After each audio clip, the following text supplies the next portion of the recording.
কিন্তু তেখেতে কৈছে যে মুছলমানক মাটিৰ পট্টা দিয়া নহব, মুছলমানক অত্যাচাৰ কৰা হ'ব, মুছলমানক হাৰাশাস্তি কৰা হ'ব।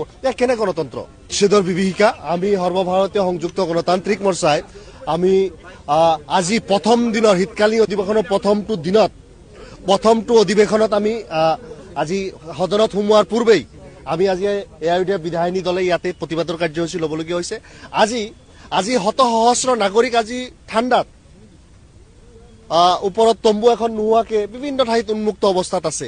বহুতৰ শিক্ষা, বহুতৰ স্বাস্থ্যৰ ক্ষেত্ৰত বিভিন্ন বাধা বিঘিনি আহিছে। চৰকাৰে প্ৰায় 16,000 পৰিয়ালক এতিয়ালৈকে উচ্ছেদ কৰিলে, কাকো পুনৰ সংস্থাপন নকৰিলে। প্ৰায় 9জন লোকক হত্যা কৰিলে এই উচ্ছেদৰ প্ৰক্ৰিয়াটোত। আজি চৰকাৰ বা ৰাষ্ট্ৰৰ দায়িত্ব আছিল যে ভূমিহীন নাগৰিকক ভূমিৰ ব্যৱস্থা কৰা, কিন্তু দেখা গৈছে যে বাছি বাছি কিছু মানুহক মাটিৰ পট্টা দিছে কৰবাত। কিন্তু তেখেতে কৈছে যে মুছলমানক মাটিৰ পট্টা দিয়া নহব, মুছলমানক অত্যাচাৰ কৰা হ'ব, মুছলমানক হাৰাশাস্তি কৰা হ'ব। কেনে গণতন্ত্ৰ? আজি মহামানৱ মহাত্মা গান্ধী দেৱৰ প্ৰতিমূৰ্তিৰ তলৰ পৰা আমি অসমবাসীৰ ওচৰত বিচাৰ দিব বিচাৰিছো, তেওঁলোকৰ ওচৰত আমাৰ এই অভিযোগ দিব বিচাৰিছো।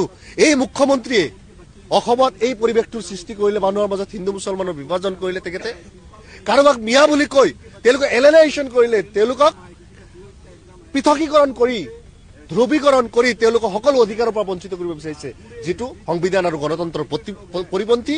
আৰু এই কথাটো আমি অসমৰ জনগণক আজি আমি ইয়াৰ পৰা বাৰ্তা দিব বিচাৰিছো যে প্ৰতিজন নাগৰিকক ভূমিহীন যদি হয়, তেখেতে উচ্ছেদৰ পূৰ্বে যদি সেই ঠাই উচ্ছেদ কৰিব লাগে, তেনেহ'লে তেওঁলোকক ভূমিৰ ব্যৱস্থা বা তেওঁলোকক বসবাসৰ কাৰণে সামান্য ভেটিৰ ব্যৱস্থা কৰি হ'লেও যাতে কৰে, তাৰ কাৰণে সেই দাবী এআইইউডিএফ দলে বিগত সময়তে কৰি আহিছে আৰু আজিও কৰিছো।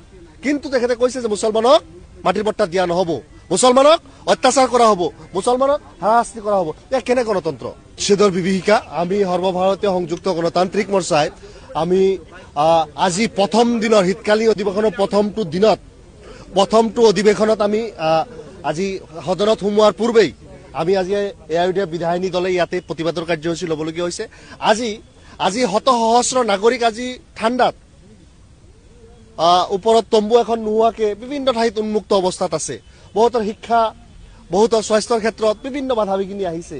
চৰকাৰে প্ৰায় 16,000 পৰিয়ালক এতিয়ালৈকে উচ্ছেদ কৰিলে, কাকো পুনৰ সংস্থাপন নকৰিলে। প্ৰায় 9জন লোকক হত্যা কৰিলে এই উচ্ছেদৰ প্ৰক্ৰিয়াটোত। আজি চৰকাৰ বা ৰাষ্ট্ৰৰ দায়িত্ব আছিল যে ভূমিহীন নাগৰিকক ভূমিৰ ব্যৱস্থা কৰা, কিন্তু দেখা গৈছে যে বাছি বাছি কিছু মানুহক মাটিৰ পট্টা দিছে কৰবাত।